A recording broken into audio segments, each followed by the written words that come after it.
Hello and welcome to our local to global series. We are, of course, playing as the Random Wrestling Review. That is review with VUE.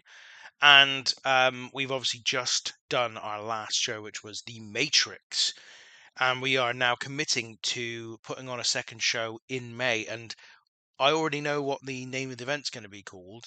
And those who watched the last episode, might be able to guess it. Three-Way Forever is what we're going to be having in our next show. We have had three-way and we've had three-way returns. This is three-way forever. That's all I'll say. We got to look at when we're going to be next available. So I think Monday week 4 is probably our best shout here. Not loving that we're doing these shows on Mondays, but the number of dates that we've got available to us is limited by the wrestlers we've got. So yes, we are going to be doing 2 shows for every single game month now going forward, or at least that's the commitment I'm trying to ensure we live up to. And there is loads of stuff I want to talk to you about. So we may not even get to that show. We probably will, but there's loads of stuff I want to talk to you about. The first one is, so we had some news recently, and I forgot to tell you about it in the last episode. I should have told you about it then, but Eric Bischoff at the beginning of April was removed as CEO of WCW. I mean, obviously that's the game world calls Eric Bischoff the CEO. He wasn't actually CEO in real life. He's been removed as CEO, and what that meant, well, who came in his place was none other than Jimmy Hart. So Jimmy Hart was given the position of CEO, and he appointed DDP as the booker of the company. Now, what's also really interesting is that I was going through, I was looking at this, going, okay, well, when did this happen? And this happened sort of week 2 of April '99. In came Jimmy Hart. But what also happened at this sort of time was the fact that WCW fell to medium size. So that happened just before Bischoff was removed from his position. You can see as well, like they were at big size at one point, then they went down to medium, then to big, then to medium, then large, then to medium. I don't know what happened there, how it's gone big to medium and large to medium, but I'm not going to worry about that too much. This is the reason why Bischoff has been removed as the CEO of WCW. Now, before I continue, actually, I want to kind of just say this quickly. If this stuff isn't interesting to people, let me know because I'll just skip it. I just quite enjoy the way the game world evolves as you play the game, and now we're nearly nearly 4 years into the game. I felt like this is even more interesting.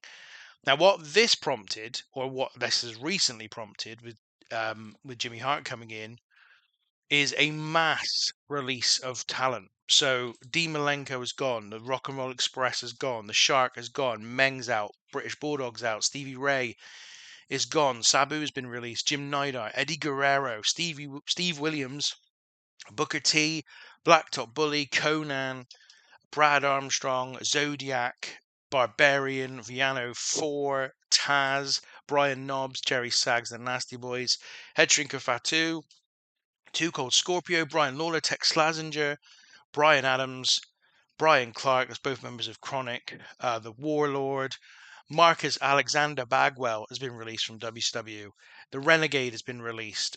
Tons of wrestlers that have been released. So many that it's relegated the passing of the notorious Fabulous Moolah to news item number 42 in the news feed.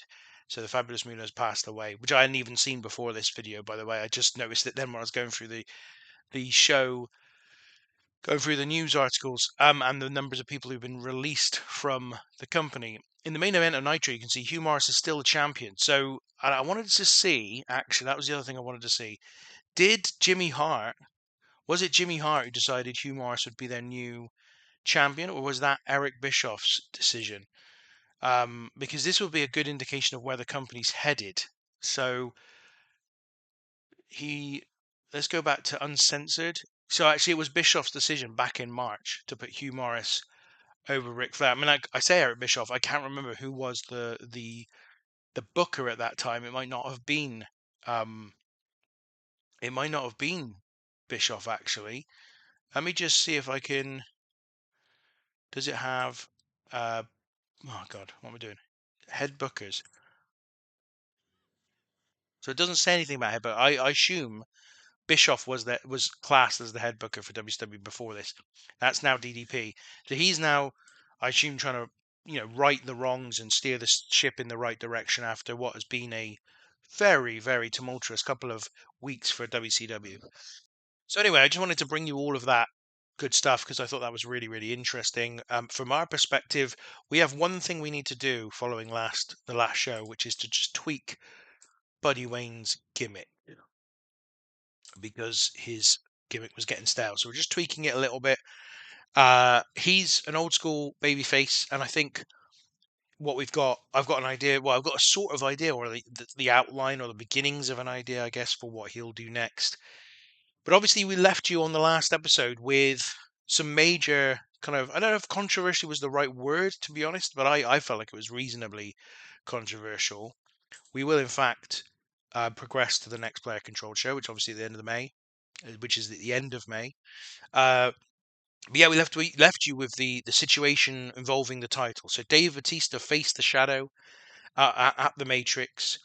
Dave Batista lost the match, but by count out, which meant that Batista kept the title.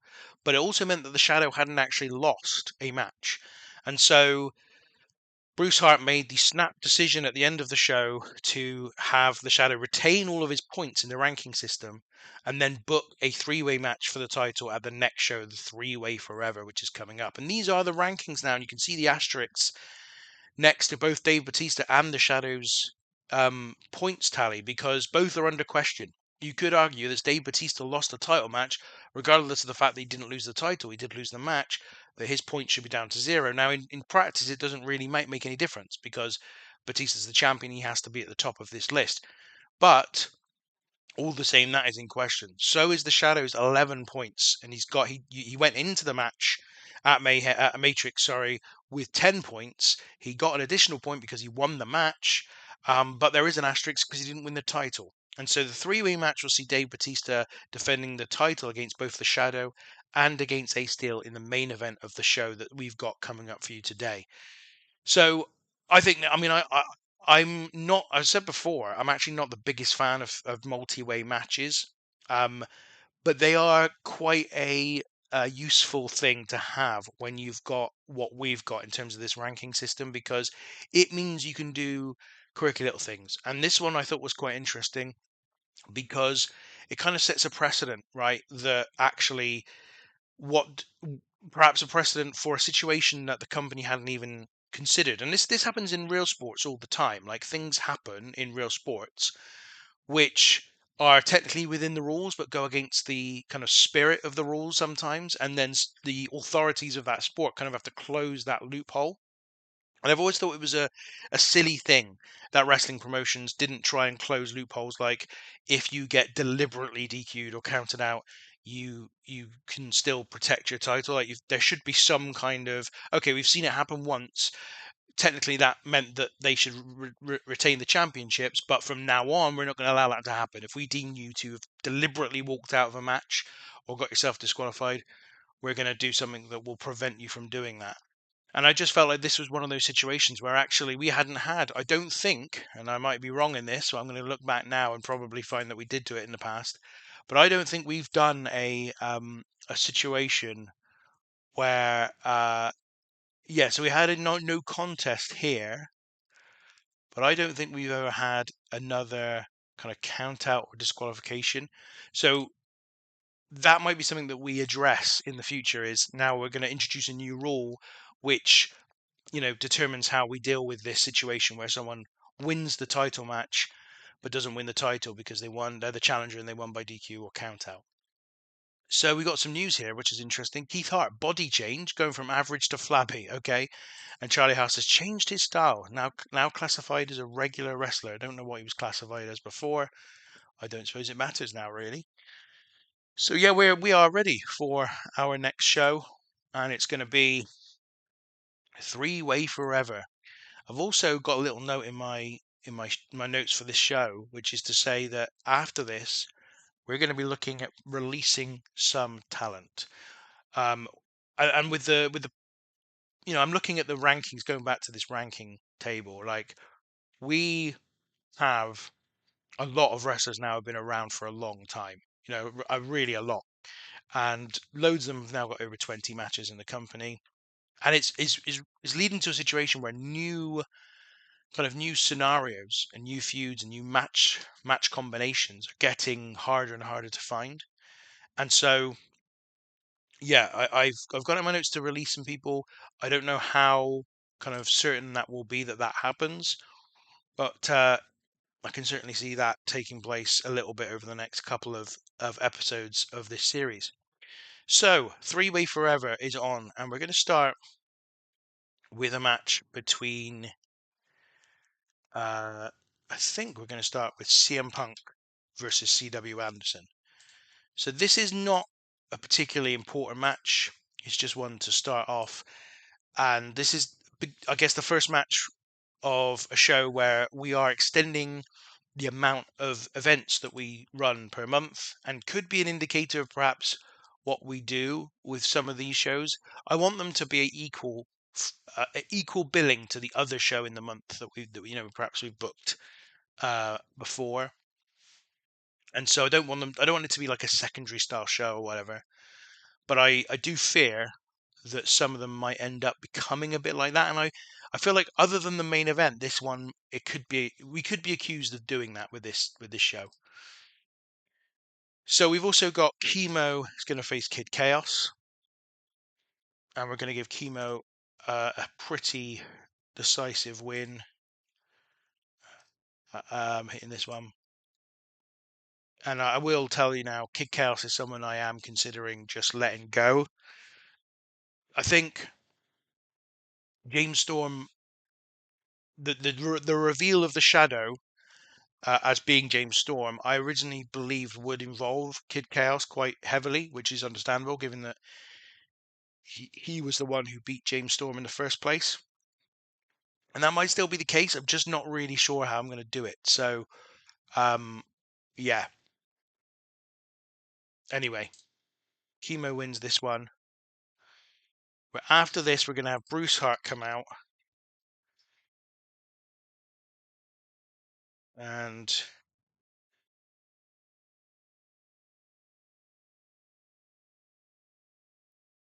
bans Chemo from ringside later in the match, featuring Heath versus ECMO. And he's going to promise as well at the same time that he's not going to get involved in that match either.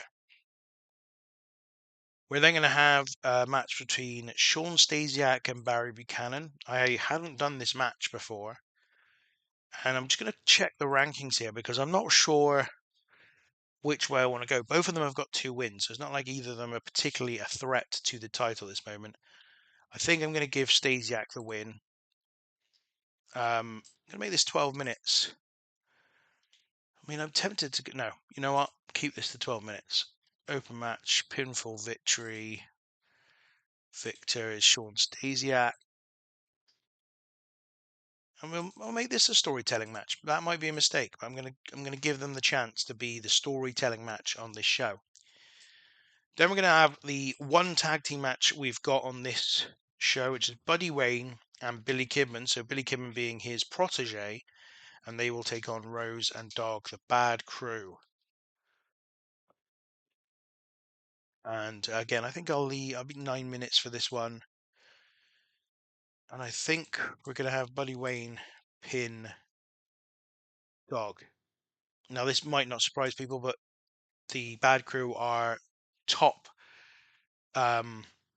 top candidates, I guess, for being let go from the company. And them losing this match is kind of, I guess, a consequence of that likelihood. But also, I wanted to give Buddy Wayne and Billy Kidman a match together to sort of show that Buddy Wayne continues to sponsor Kidman as his, and perhaps we can still kind of float the idea that Kidman doesn't have a contract and is kind of being renewed on a show by show basis at this point. because he's not really proven himself as somebody who deserves a place on the roster. Then we have the bit of the grudge match between Keith Hart and ECMO. These are two people that have not been booked, right? And this one's not going to go long, 8 minutes, but I'm going to have this one won by Keith Hart. There's going to be no involvement from Bruce Hart. Keith Hart's going to get a victory, and I think that will wrap up the feud between the Samoan Violence Connection and the Hart brothers, because we've had a couple of tag team matches with them against each other, and I think the feud is pretty much run its course now. It's been going for about a year if you consider that kind of ECMO attacked Keith Hart. It must have been around about this time in the year in 1998 when he attacked he attacked Bruce Hart, sorry, to start the show off, and that was as a consequence of, was it Blitzkrieg leaving the company? Somebody leaving the company anyway.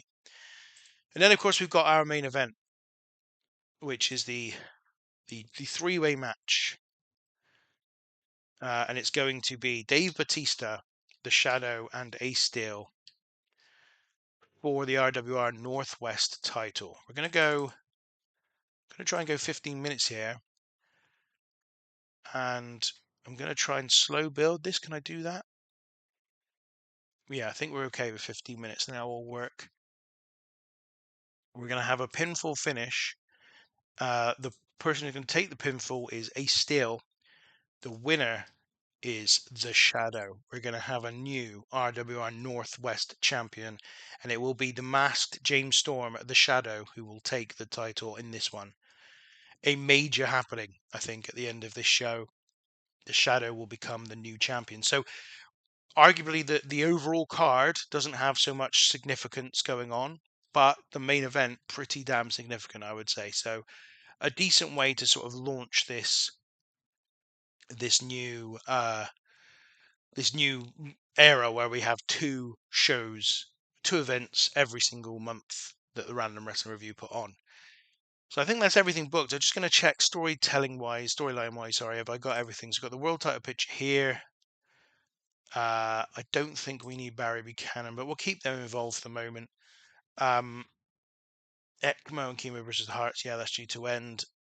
They're not doing anything this month in that story, and I don't think there's any other stories at the moment. So this is where we are with our show, and let's go into it.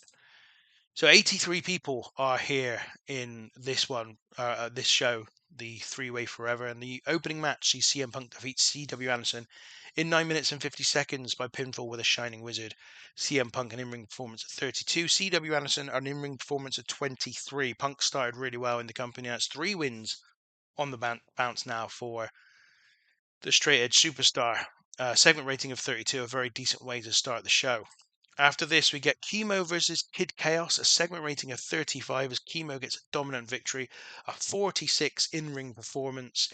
He is starting to be the standout performer in our company, actually. Kid Chaos only a 19. He's never really progressed beyond that level. Now, that might be partly due to the fact that we've booked him really, really weakly throughout his entire run, but nevertheless, segment rating here of 35, Chemo getting a reasonably easy victory over Kid Chaos.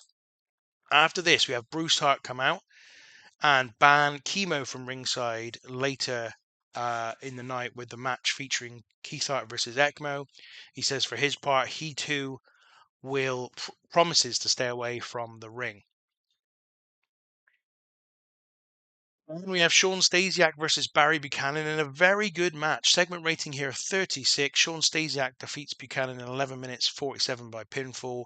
I mean, this is the reason really I gave Stasiak the win, because he has been a consistently good performer throughout his time with the company. And he beats Barry Buchanan here. He has an in-ring performance of 35. Buchanan at 29. He's not been bad either. As I say, a segment rating of 36 is really good. Then the tag team match as Buddy Wayne and Billy Kidman defeat the Bad Crew in 9:23 when Buddy Wayne pins Dog. Another 30 rated segment, and that is despite the fact that Buddy Wayne is the only wrestler who got anywhere close or over 30 in-ring performance. Billy Kidman, you can see a 19. Slowly improving, whilst Dog and Rose, who have had more than enough time to kind of get better in the ring, and plenty of victories as well during that time, still around about this as good as they ever were. Then we have Keith Hart versus ECMO. As I said, kind of the end of the Samoan Violence Connection versus Hart Brothers feud. Obviously, the Hart Brothers lost their tag team titles to the Samoan Violence Connection on the last show, and I just thought I'd like the babyface pair to get the final kind of laugh. So Keith Hart beating ECMO here by submission in 8:13 was kind of like I felt like a decent way to wrap this up. Segment rating of 29. Keith Hart only a 23 in the ring. ECMO 27.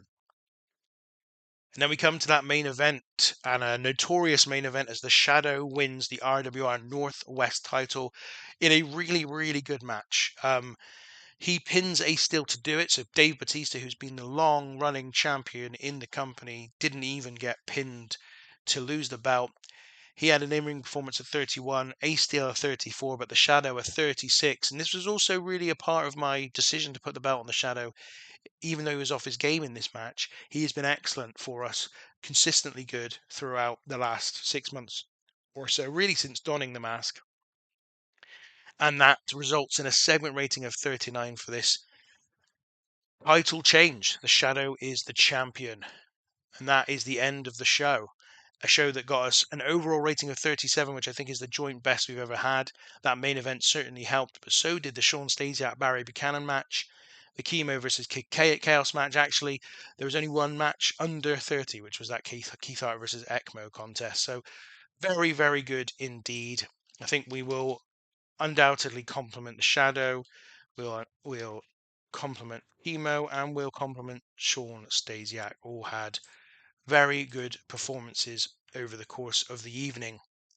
And that was Three-Way Forever. A pretty big show, I think.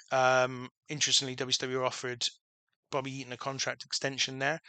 Don't know why that was significant. It just felt like it was. It was the first thing that came up on my screen. But that was a good show. And our size is 11 now. We are pushing towards the 17 that we need to become tiny, which would be lovely. Financially, obviously, we put on 2 shows this month. We're a little bit in the red, but we've still got 4 or 5 days of the month to go, and I think that will certainly push that up into the profit category. So it'll be another successful month. And of course, we always like to look at the titles when we had a new champion. The Shadow is now the champion. He becomes the 5th man to hold the RWR Northwest title. Dave Batista ended up with 10 defenses of the title. The prestige hasn't been great. It has been building under Batista, and now hopefully will continue that trajectory with the Shadow as champion. And this is one of the best. The last 2 matches that we've had for this title have been the best 2 for this title since we began. So that's really good. In terms of top 100s, Three-Way Forever is indeed our best match, our best show. In fact, both shows from this month have been the best 2 shows we've ever put on. So that's really encouraging. In terms of matches, the best match from this show was the main event and is 5th all time in the list. And you can see here the Shadow features in 1, 2, 3, 4, 5 of the top 10 matches in the company history have featured the Shadow. So he's in a really good place at the moment in terms of his overall performances. And I think what we're going to do now is progress to the end of this month. But I am in a position now where I'm looking at, I don't have any plan for the next show. I don't know what the name of it's going to be. I don't know what the main event is going to be. I've not considered any of it. I'm very much kind of adhering to the philosophy I had when I started this series, which was to not plan ahead too much. And certainly in this case, I've not planned ahead at all. I mean, that's not to say I haven't got sort of threads of ideas of things that I want to carry out and see through. But for now, I don't really have a very clear in my mind what is going to happen in our next show. So there's going to be a little bit of thought I'm going to need to do off air after this episode ends. Let's have a look at WCW Slamboree 99. Hugh Morris defeated AC Connor and Scott Hall in a cage match to retain the WCW World Heavyweight title in a 74 rated match. These matches are simply not going to do it for WCW. I don't even know who AC Connor is. Oh, it's bad. It's D'Lo Brown. It's D'Lo Brown. So D'Lo Brown, AC Connor is in the main event of a WCW pay-per-view. And I think what we're seeing is the reasons why WCW are struggling somewhat. They've just, I don't know what it is. I think they just held on to Hogan and Flair in the big positions for too long. But what is a crime is that Rey Mysterio Jr. was the world champion and was amazing in that role in terms of match quality anyway. Brian Pillman has been incredible in the ring as well.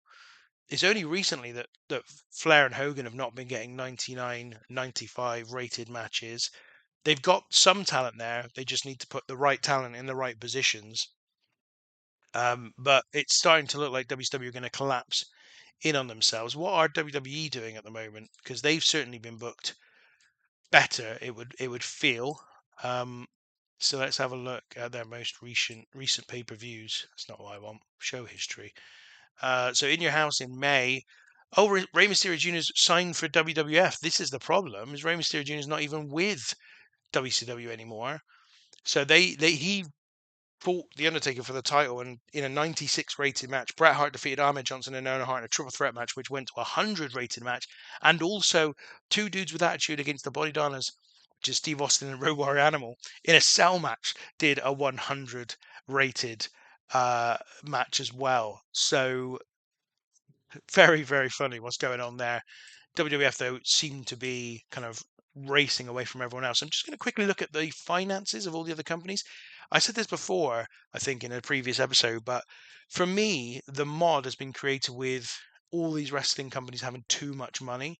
Now, there's no way ECW ever had $6.5 million. ECWA ever had $1.5 million. Like, you know, Catch Wrestling Association never had 2.9 million. Um, and they're just not going to lose the money.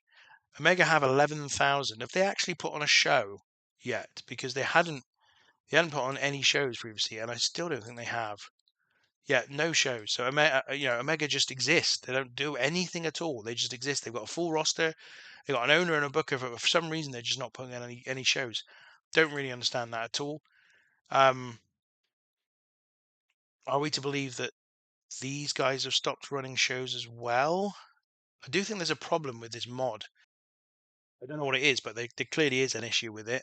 They are at least putting on shows, which is comforting. I mean, yeah, USWA never had $7.7 million, not even close to it. I know we're sort of 4 years into the game time now. Maybe that's affected it. Oh, this is interesting. So the UWA are minus 483,000.